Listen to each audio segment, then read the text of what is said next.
제목 권세와 능력의 손, 신학, 과학, 인문학을 통섭한 확장판입니다. 서문, 도구 중의 도구, 영혼의 집행자입니다. 인류 문명과 구속사를 관통하는 가장 강력한 상징이자 실체는 바로 손입니다. 인간의 손은 진화 생물학적으로나 신학적으로나 창조의 정점에 있는 기관입니다. 고대 그리스의 철학자 아리스토텔레스는 그의 저서 영혼론에서 영혼은 손과 같다. 손은 도구 중의 도구이며 지성은 형상 중의 형상이다 라고 정의했습니다. 이는 손이 단순히 물체를 쥐는 신체 기관을 넘어 인간의 지성과 의지를 물리적 실체로 구현해내는 제1의 창조적 도구임을 통찰한 것입니다. 독일의 철학자 임마누엘 칸트 역시 손은 뇌의 외부에 있는 뇌라고 정의하며 인간 정신의 확장이 손을 통해 이루어짐을 강조했습니다. 본 강의는 이주환 목사님의 강의 원문 주제 권세와 능력의 손을 토대로 신경과학, 양자역학, 심리학, 의학사 그리고 성서신학의 최신 연구 결과와 방대한 데이터를 융합하여 확장 증보판으로 재구성하였습니다. 본 강의의 핵심 텍스트인 느헤미야 6장 9절과 역대상 29장 12절은 손이 단순한 노동의 도구가 아니라 신적 통치가 임하는 장소임을 선포합니다. 권세와 능력의 손 강의는 이러한 손의 영적, 육적 기능을 성경적 관점에서 조명한 탁월한 통찰을 담고 있습니다. 이주환 박사는 이 손에 담긴 두 가지 영적 실체, 즉 권세와 능력을 규명하는 데서 출발합니다. 우리는 손을 통해 축복하고 치유하며 때로는 타락하고 다시 씻습니다. 손은 뇌의 명령을 수행하는 수동적 기관이 아니라 뇌를 재구성하고 현실을 창조하며 하나님과 공명하는 영적 안테나입니다. 본 강의는 저자의 원문을 100% 보존하면서도 그 행간에 숨겨진 심오한 의미를 과학과 인문학의 언어로 풀어내어 독자 여러분의 손이 권세와 능력의 손으로 거듭나는 거룩한 여정으로 안내할 것입니다. 제1부 권세와 능력의 손이란 무엇인가? 1. 강의 원문의 선포와 성경적 기초 말씀을 봉독하겠습니다. 느헤미야 6장 9절입니다. 이는 저희가 다 우리를 두렵게 하고자 하여 말하기를 저희 손이 피곤하여 역사를 정지하고 이루지 못하리라 함이라. 이제 내 손을 힘있게 하옵소서 하였노라. 역대상 29장 12절입니다. 부와 귀가 주께로 말미암고 또 주는 만유의 주제가 되사 손에 권세와 능력이 있사오니 모든 자를 크게 하심과 강하게 하심이 주의 손에 있나이다. 이 두 구절은 손이 단순히 육체적 노동의 도구가 아니라 영적 전쟁의 승패를 가르는 결정적 변수임을 보여줍니다. 느헤미야가 내 손을 힘있게 하옵소서라고 기도한 것은 물리적 근력을 구한 것이 아니라 대적들의 방해를 뚫고 하나님의 과업을 완수할 영적 실행력을 구한 것입니다. 역대상에서 다윗이 고백한 주의 손은 모든 부와 귀, 권세와 능력의 원천으로서의 하나님의 절대 주권을 상징합니다. 야인 정의의 재해석, 하나님 보시기에 깨끗한 손, 권세와 능력의 손이란 무엇입니까? 바로 하나님 보시기에 깨끗한 손을 말합니다. 강의 핵심은 권세와 능력의 명확한 구분과 통합입니다. 이 두 단어는 혼용되어 쓰이곤 하지만 헬라어 원어는 그 성격을 분명히 달리합니다. 권세, 엑수시아는 합법적인 권한을 의미합니다. 왕의 어인, 경찰관의 제복, 판사의 봉과 같습니다. 하나님의 자녀가 되었다는 신분에서 나오는 법적 권리인 것입니다. 영접하는 자, 곧 그 이름을 믿는 자들에게는 하나님의 자녀가 되는 권세를 주셨으니 요한복음 1장 12절입니다. 능력, 두나미스는 실제적인 힘을 의미합니다. 다이너마이트의 어원이기도 한 이 단어는 병을 고치고 귀신을 쫓아내며 물리적 실제를 변화시키는 폭발적인 에너지를 뜻합니다. 오직 성령이 너희에게 임하시면 너희가 권능을 받고 사도행전 1장 8절입니다. 본 강의가 정의하는 권세와 능력의 손이란 하나님 보시기에 깨끗한 손입니다.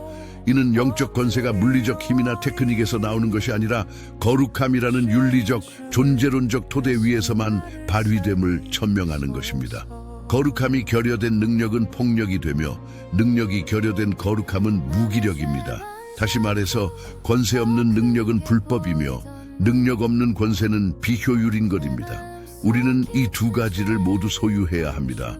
느헤미야와 다윗은 이 균형을 정확히 알고 있었습니다. 이 두 가지가 만나는 지점이 바로 깨끗한 손입니다. 이는 매우 역설적인 정의입니다. 세상은 권세를 움켜쥐는 힘이나 타격을 가하는 힘으로 정의하지만 성경은 정결함 자체가 곧 능력이라고 선포합니다. 왜 깨끗함이 권세입니까? 더러운 손은 감염의 통로가 되지만 깨끗한 손은 치유와 생명의 통로가 되기 때문입니다. 하나님은 거룩하신 분이기에 오직 거룩한 손만이 하나님의 능력을 대행할 수 있습니다. 따라서 권세와 능력의 손을 가진다는 것은 하나님 보시기에 합당한 법적 자격인 정결과 세상을 변화시키는 실질적 힘인 성령 충만을 동시에 갖추는 것입니다. 제2부 창조의 설계, 뇌와 손의 신성한 연결. 1.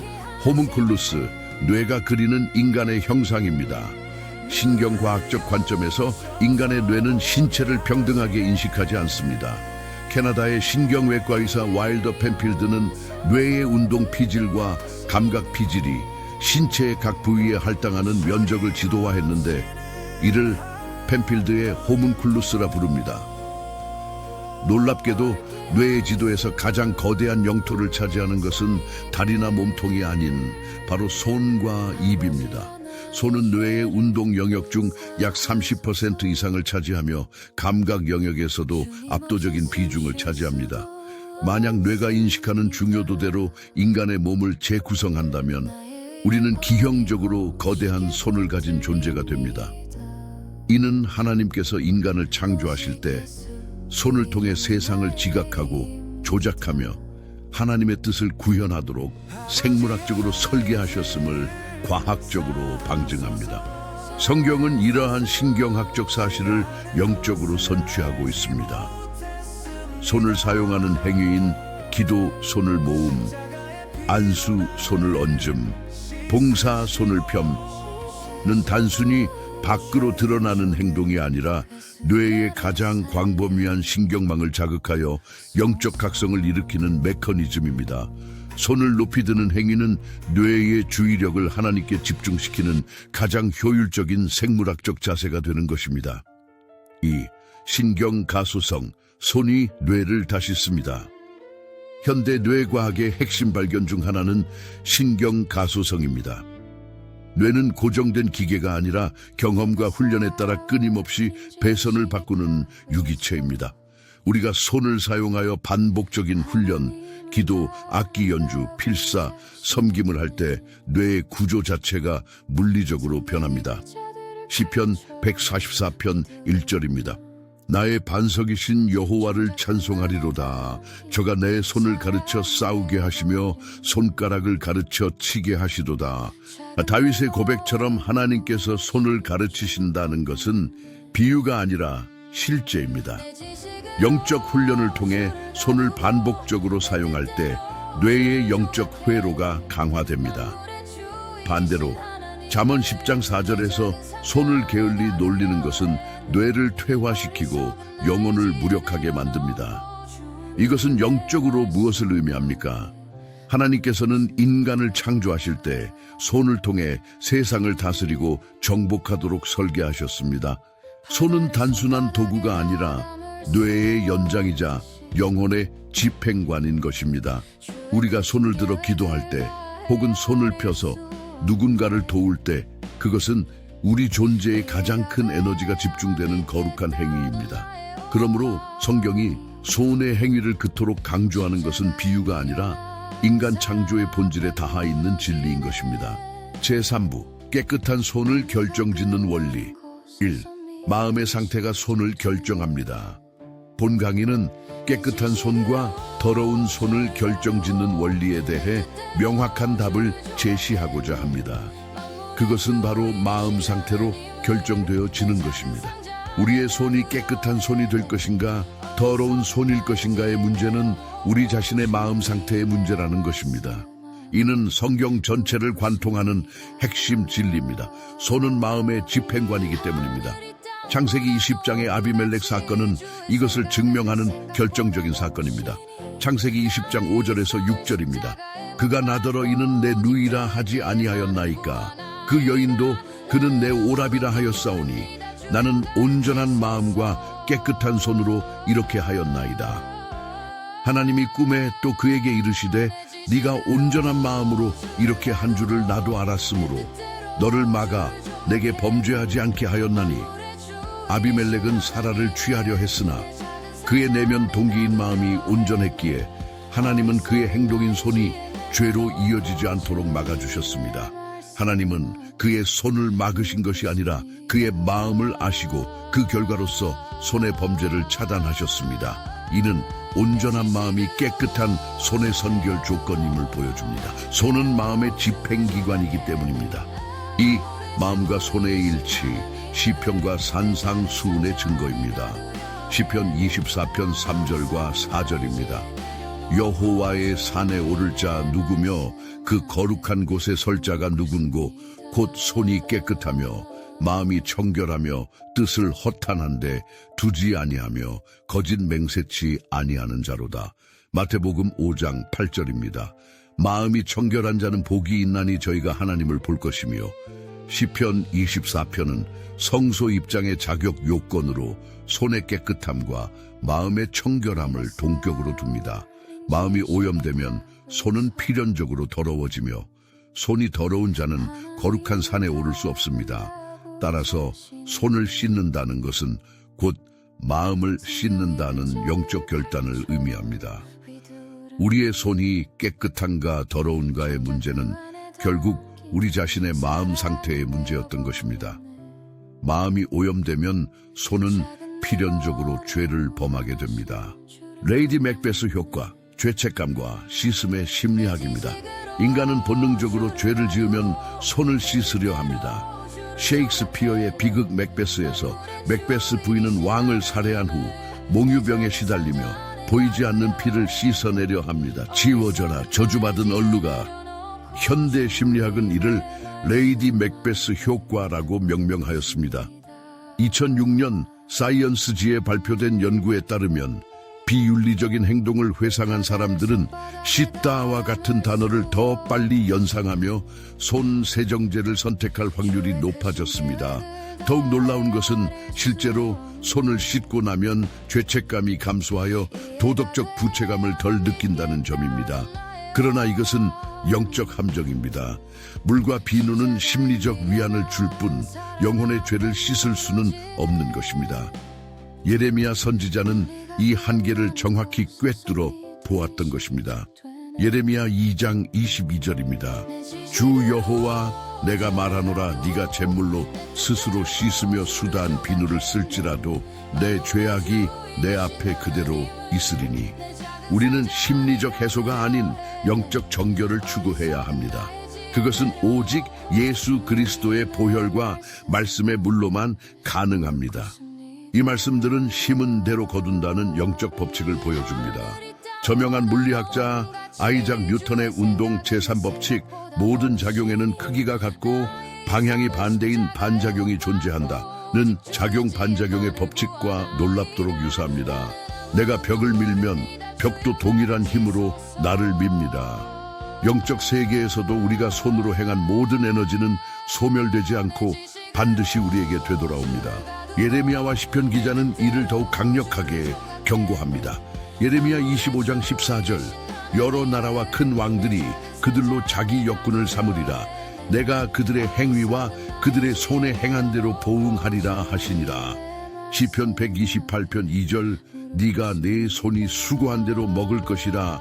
네가 복되고 형통하리로다. 시편 18편 20절 24절 여호와께서 내 의를 따라 상 주시며 내 손의 깨끗함을 쫓아 갚으셨으니 그러므로 여호와께서 내 의를 따라 갚으시되 그 목전에 내 손의 깨끗한 대로 내게 갚으셨도다. 여기서 손의 깨끗함은 보상의 척도가 됩니다. 깨끗한 손은 긍정적 피드백 루프를 만들어 축복을 증폭시키지만 더러운 손은 부정적 피드백 루프를 형성하여 파국을 초래합니다. 당감받지 못한 손, 요한계시록의 경고입니다. 그러나 가장 무서운 것은 이 인과율을 깨닫지 못하는 무지입니다. 요한계시록 9장 20절입니다. 이 재앙에 죽지 않고 남은 사람들은 그 손으로 행하는 일을 회개치 아니하고 오히려 여러 귀신과 또는 보거나 듣거나 다니거나 하지 못하는 금, 은, 동과 목석의 우상에게 절하고 재앙의 목적은 회개를 통한 손 씻기입니다. 그러나 끝까지 손을 씻지 않는 자들은 그 손의 행위, 우상 숭배, 살인, 도적질이 그들의 운명을 결정짓게 됩니다. 그러므로 야고보 사도는 절박하게 외칩니다. 그러므로 손을 깨끗이 하십시오. 야고보서 4장 8절입니다. 하나님을 가까이 하라. 그리하면 너희를 가까이 하시리라. 죄인들아 손을 깨끗이 하라. 두 마음을 품은 자들아 마음을 성결케 하라. 여기서 두 마음은 깨끗한 손을 방해하는 핵심 요인입니다. 양자역학적으로 볼 때 관찰자의 의도가 분열되면 파동 함수는 원하는 현실로 붕괴되지 않습니다. 두 마음은 영적 에너지를 상수에 간섭시켜 기도의 능력을 무력화합니다. 오직 성결한 일심만이 하나님의 손을 움직입니다. 성경은 이 메커니즘을 수많은 곳에서 증언합니다. 잠언 12장 14절입니다. 사람은 입의 열매로 인하여 복록에 족하며 그 손에 행하는 대로 자기가 받느니라. 시편 18편 24절입니다. 그러므로 여호와께서 내 의를 따라 갚으시되 그 목전에 내 손에 깨끗한 대로 내게 갚으셨도다.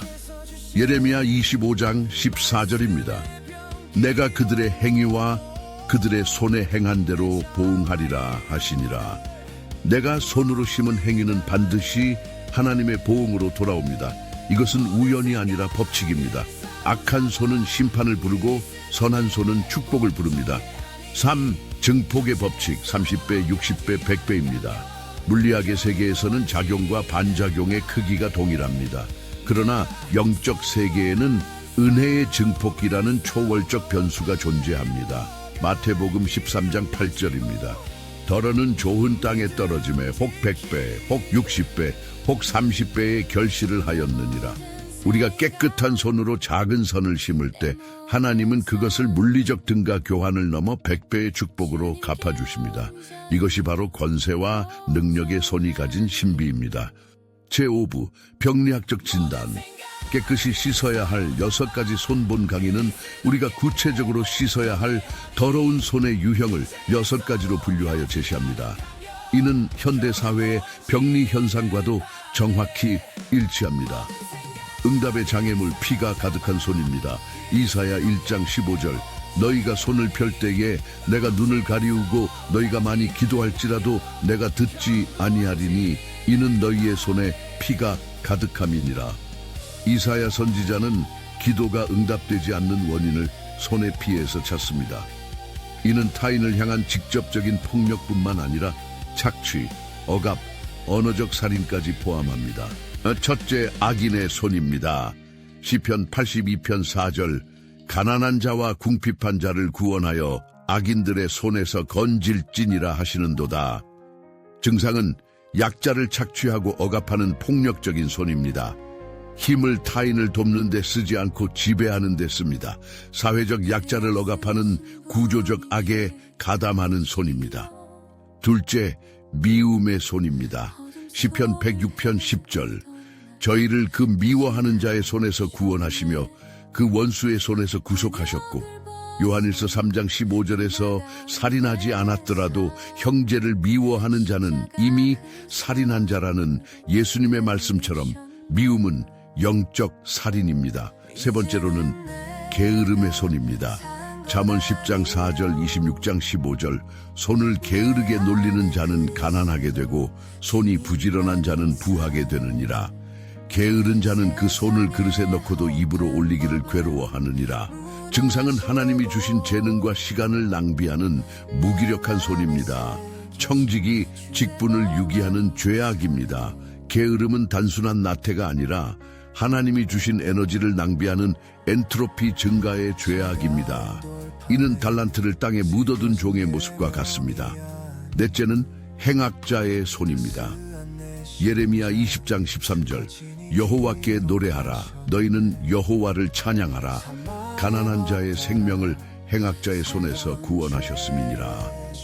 증상은 습관적으로 악을 도모하고 계획하는 손입니다. 다섯째는 법 없는 자의 손입니다.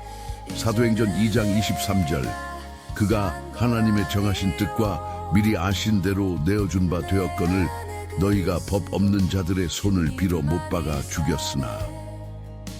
증상은 하나님의 법, 말씀을 무시하고 세상의 기준대로 행하는 손입니다. 예수님을 십자가에 못 박은 것은 로마 병정의 손이 아니라 법 없는 자들의 영적 무지였습니다. 마지막 여섯째, 악특함의 손입니다.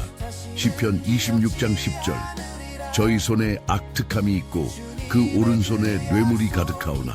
증상인 악특함은 교묘한 계략과 사기를 의미합니다.